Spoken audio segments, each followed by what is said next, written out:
안녕하십니까, 최진호입니다. 최진호의 신앙탐구 88번째 시간입니다. 오늘은 성찬의 의미라는 제목으로 말씀 나누겠습니다. 성경 말씀은 마태복음 26장 26절에서부터 28절까지입니다. 저희가 먹을 때에 예수께서 떡을 가지사 축복하시고 떼어 제자들을 주시며 가라사대 받아 먹으라, 이것은 내 몸이니라 하시고, 또 잔을 가지사 사례하시고 저희에게 주시며 가라사대 너희가 다 이것을 마시라, 이것은 죄 사함을 얻게 하려고 많은 사람을 위하여 흘리는 바 나의 피 곧 언약의 피니라. 아멘.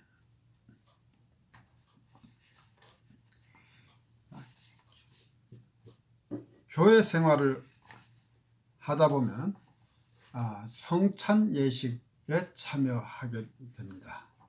작게 자른 빵 한 조각과 장난감 같이 아주 작은 잔으로 포도주 또는 포도주스를 엄숙하게 먹고 마십니다. 대부분의 교인들은 그 의미를 잘 알겠지만 잘 모르는 사람도 있으리라 생각합니다. 또는 자기는 안다고 생각하지만 피상적으로 어렴풋이 알 뿐 제대로 이해하지 못할 수도 있습니다. 따라서 오늘은 성찬의 의미에 대해서 같이 공부하는 시간을 갖도록 하겠습니다. 여러 사람이 함께 모여서 식사하는 회식은 인간의 사회생활의 일부입니다. 식사는 여럿이 함께 하는 것이 즐겁고, 혼자 식사하는 것은 대체로 어색하고 즐겁지도 않고 바람직하지도 못합니다. 음식을 먹는다는 것은 단순히 생리적 욕구를 채우는 것 이상의 의미가 있습니다. 일반적으로 다른 사람들과 함께 식사를 함으로써 즐겁고 또 교제가 이루어집니다. 성경에 의하면 예수님은 잡혀가시기 전에 예루살렘 성내의 어느 집 다락방에서 유월절 만찬을 준비하게 하시고 제자들과 함께 최후의 만찬을 하십니다. 유월절 식사의 유래는 이스라엘 민족이 출애굽대로 거슬러 올라갑니다. 하나님은 애굽에서 노예 생활을 하고 있는 이스라엘 백성들을 구출하기 위해서 모세를 이스라엘의 지도자로 세워주시고 애굽 왕 바로에게 이스라엘 백성을 놓아주도록 종용하셨으나 바로가 듣지 않으므로 애굽에 10가지 재앙을 내리십니다. 하나님이 재앙을 내리시면 바로는 백성들을 보내주겠다고 하지만 곧 마음이 바뀌어서 풀어주지 않습니다. 이것을 9번이나 반복한 끝에 애굽의 모든 장자, 즉 첫 아들을 다 죽게 하는 10번째 재앙을 내리시다 바로는 더 이상 버티지 못하고 이스라엘의 출애굽을 허락하게 됩니다. 이 10번째 재앙이 내려질 때 밤에 하나님의 영이 애굽의 모든 집에 두루다니며 장자들을 다 죽이는데, 이스라엘 백성들에게는 양의 피를 집 문설주에 바르도록 해서 죽음의 영이 양의 피가 발라져 있는 집은 들어가지 않고 건너뛰게 함으로써 이스라엘 백성들에게는 피해가 없도록 하셨습니다. 즉 유월절, 영어로는 패스오버라고 하는데, 이 말은 건너뛴다는 의미를 가진 말인데, 이 일을 기념하는 절기로 이스라엘 민족에게는 매우 중요한 절기의 하나입니다. 하나님은 출애굽기 12장에서 유월절을 준비할 때의 규례를 자세히 정해 주셨습니다. 이 기록에 의하면 해질 때 양을 잡고 그 피를 집 문 좌우 설주와 인방에 바르고 그 밤에 그 양의 고기를 불에 구워 무교병과 쓴 나물과 함께 불에 구워 먹되 난로나 물에 삶아서는 먹지 말고 그 머리와 정강이와 내장을 다 불에 구워 먹고 아침까지 남겨두지 말며 아침까지 남은 것은 태워버리도록 하셨습니다.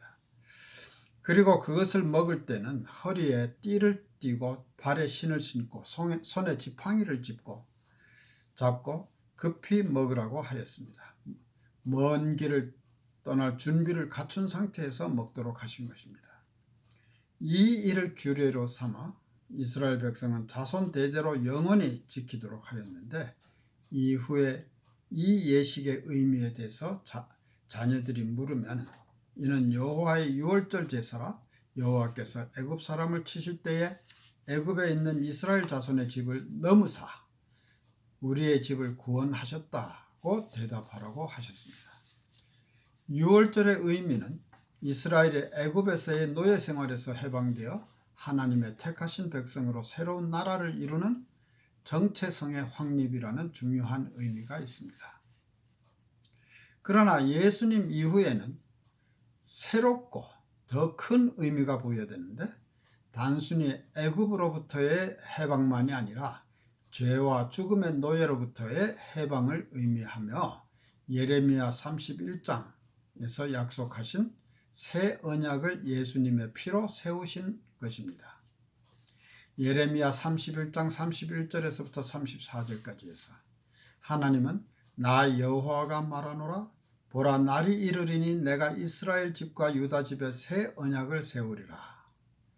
나 여호와가 말하노라, 이 언약은 내가 그들의 열조의 손을 잡고 애굽 땅에서 인도하여 내던 날에 세운 것과 같지 아니할 것은, 내가 그들의 남편이 되었어도 그들이 내 언약을 파하였음이니라. 나 여호와가 말하노라, 그러나 그날 후에 내가 이스라엘 집에 세울 언약은 이러하니, 곧 내가 나의 법을 그들의 속에 두며 그 마음에 기록하여 나는 그들의 하나님이 되고 그들은 내 백성이 될 것이라. 그들이 다시는 각기 이웃과 형제를 가리켜 이르기를 너는 여호와를 알라 하지 아니하리니, 이는 작은 자로부터 큰 자까지 다 나를 알미니라. 내가 그들의 죄악을 사하고 다시는 그 죄를 기억지 아니하리라. 여호와의 말이니라 라고 선포하십니다. 이 새 언약이 예수님에 의해서 세워진 것입니다. 예수님은 십자가에 죽으시기 전 최후의 만찬인 유월절 식사에서 떡과 포도주를 취하시고 제자들에게 이것은 나의 몸과 피니 이것을 먹고 마실 때 나를 기념하라고 하십니다. 이렇게 세워진 새 언약이 그 후 지금까지 교회에서 성찬 또는 성찬예라는 의식으로 엄숙히 기념되어지고 있는 것입니다. 예수님의 나를 기념하라는 말씀은 이 의식이 가지는 의미를 되살려서 행동하고 참여함으로 기억하라는 뜻입니다.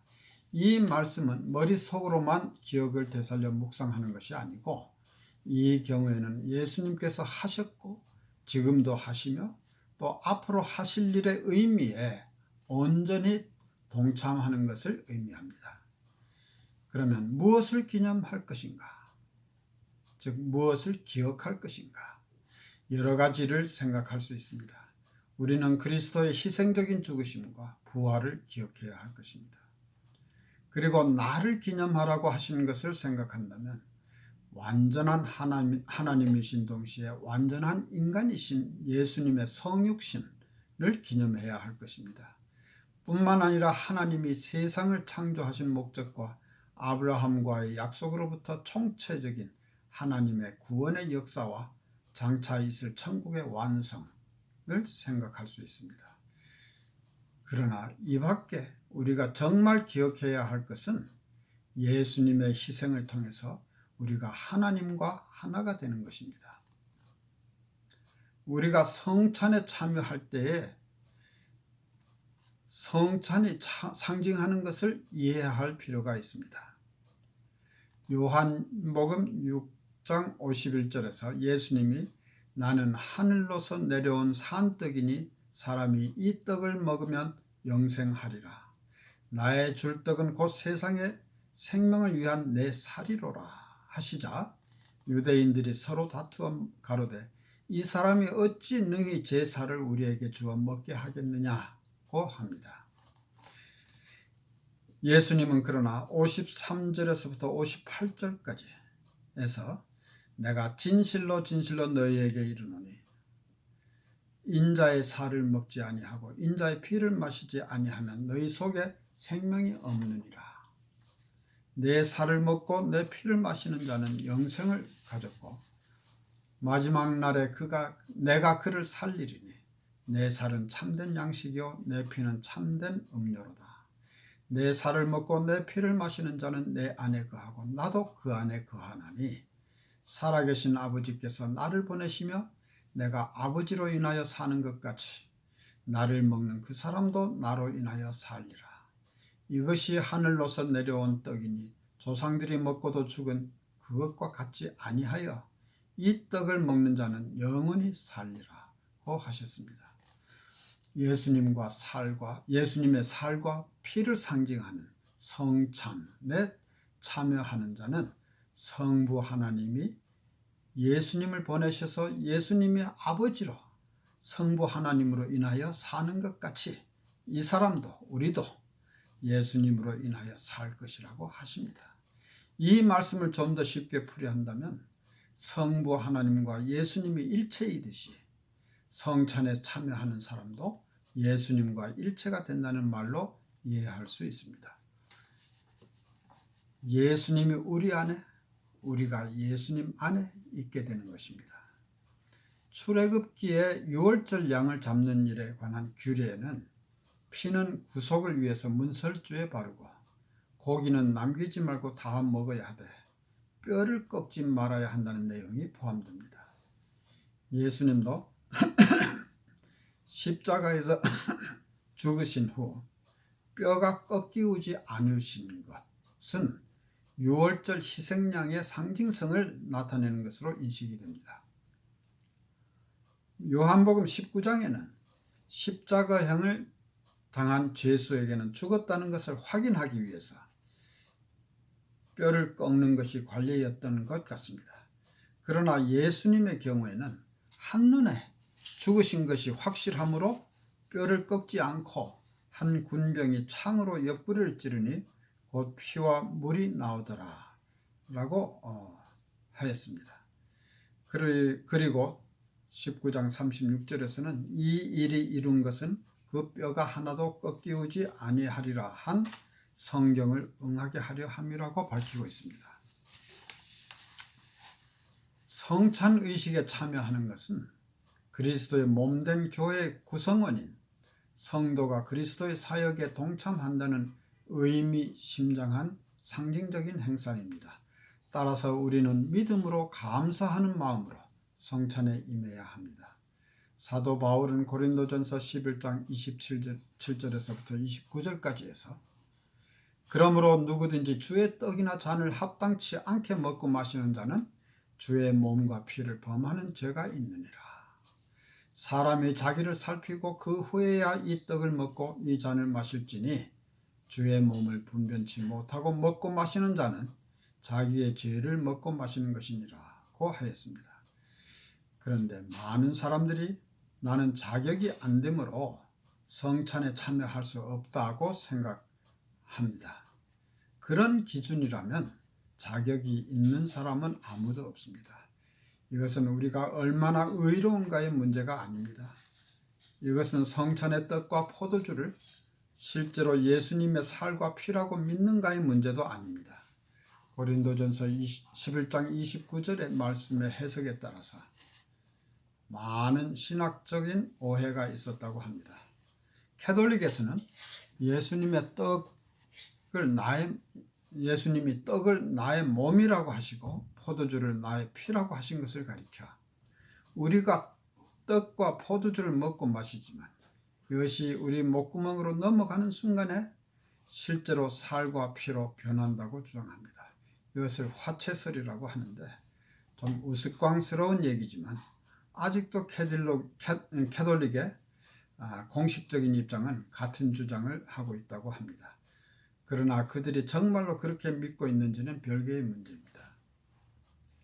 바울이 말하는 합당치 않음의 의미는 무엇인가? 초대교회의 시절에는 성도들이 집에서 음식을 준비해 가지고 와서 버려놓고 함께 한 끼에 완전한 식사를 했다고 합니다. 이때 가난한 사람들은 음식을 적게 가져오거나 가져오지 못하는 사람도 있었을 것이며, 어떤 자들은